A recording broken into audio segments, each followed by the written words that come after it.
Hi everyone, today we're making cookies. I call these biscuits Quickie Cookies, and that's literally what they are. They're so simple and easy to make. So you can pre-make the cookie dough and then put them in the fridge or the freezer till you're ready to bake them. So it's super convenient and super delicious. And there's so many things you can do with the flavors. So let me show you how to make these beautiful cookies. So the ingredients you need. So these are Quickie Cookies. So the ingredients are super simple as well. So what I've got here is some ground almonds. So this is coarsely ground almonds. And we're going to mix it with some lupin flour. By mixing these two, you create really lovely texture. So if you have some lupin flour in your cupboard, then this is a good time for it to make appearance. But if you don't have lupin flour for any reason, then you can use almond flour alone. But instead of ground almonds, replace it with finer almond flour. It doesn't have to be extra fine, just finer almond flour, because this is really coarse and your biscuits will be too crumbly. And also we need some ground flaxseed.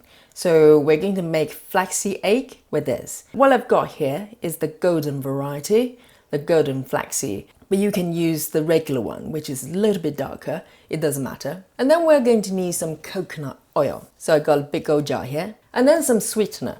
So you can pick whatever sweetener that you're used to, that you like. And today I'm making chocolate biscuits. So I've got some raw cacao powder here. It smells so great. And in my biscuits, I'm going to add some nuts as well. And what I've got here is some hazelnuts. And they go really well with chocolate. But you can use any nuts you like, cashews, almonds, or Brazil nuts will work really well. And this is it.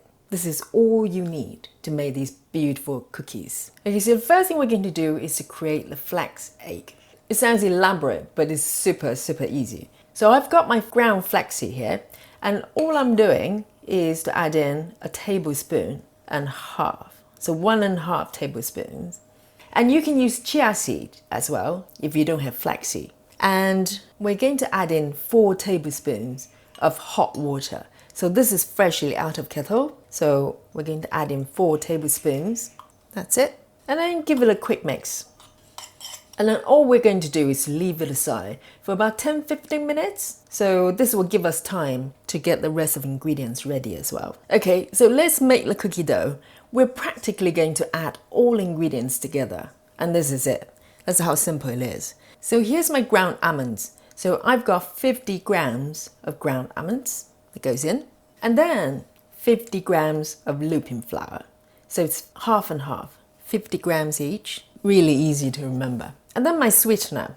So I'm using Truvia here, which is pretty much a risotto. So for me, I need about 2.5 tablespoons for my taste bud. So if you're using different sweetener, you need to adjust it. So use the one that you're familiar with. And then our cacao powder. So this is organic raw cacao powder. And then we're going to add in a pinch of salt. So this will balance out the sweetness. And then here's my flax egg, which has been resting for about 10-15 minutes.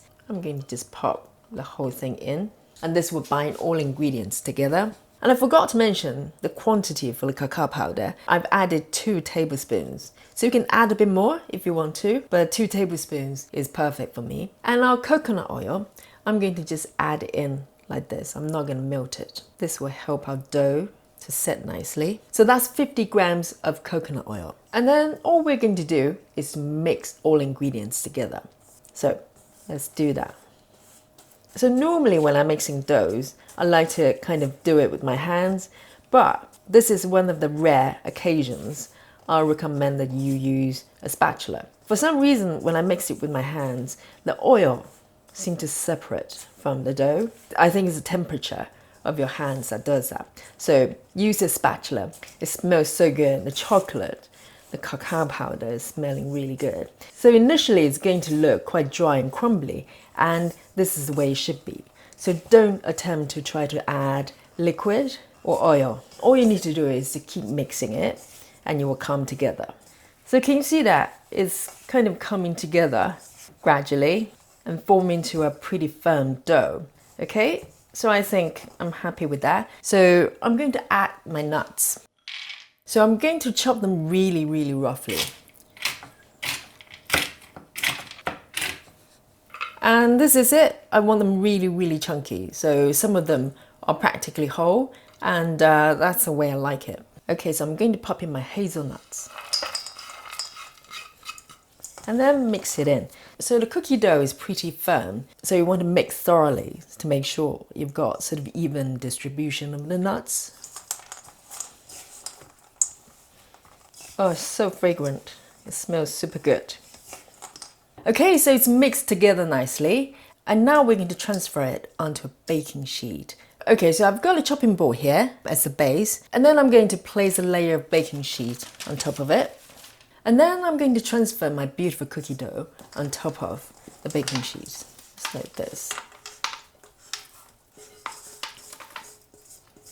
So what you want to do is use your hands and kind of lightly gather it together and turn it into a very primitive looking loaf to start with.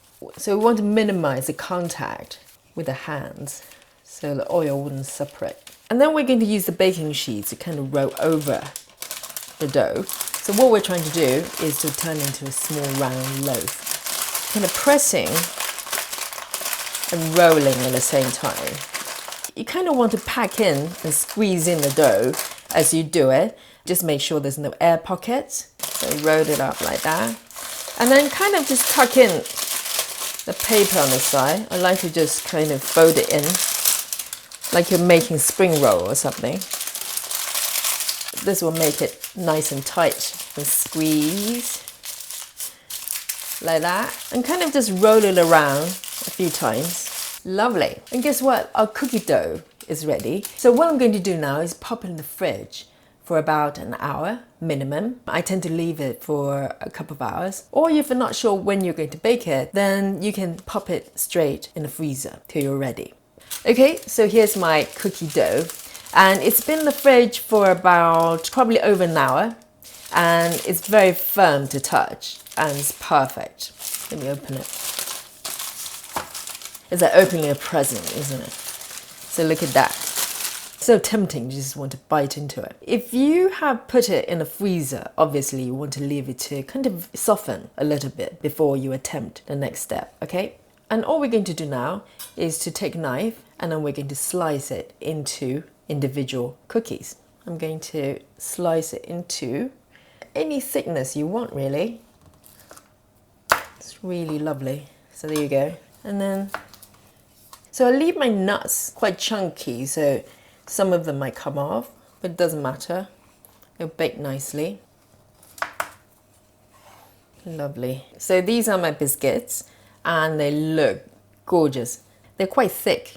And then I'm going to pop them onto my baking tray. So I've got my baking tray underneath and a layer of baking sheet, and there's no need to grease it.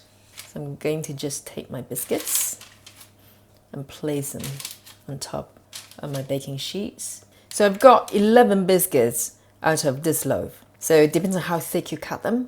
Now they're ready to go into the oven. They look amazing. So these beautiful cookies are ready to go into the oven. So I'm going to preheat my oven to 170 degrees, and I'm going to bake them for about 20 to 25 minutes. I can't wait.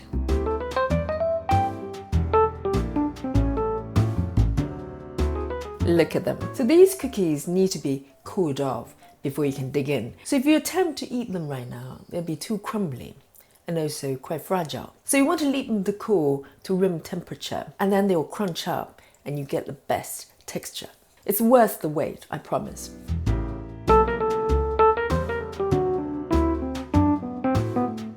So there you go. This is how you make these dark chocolate Quickie cookies. They look amazing, and my kitchen smells like a chocolate factory.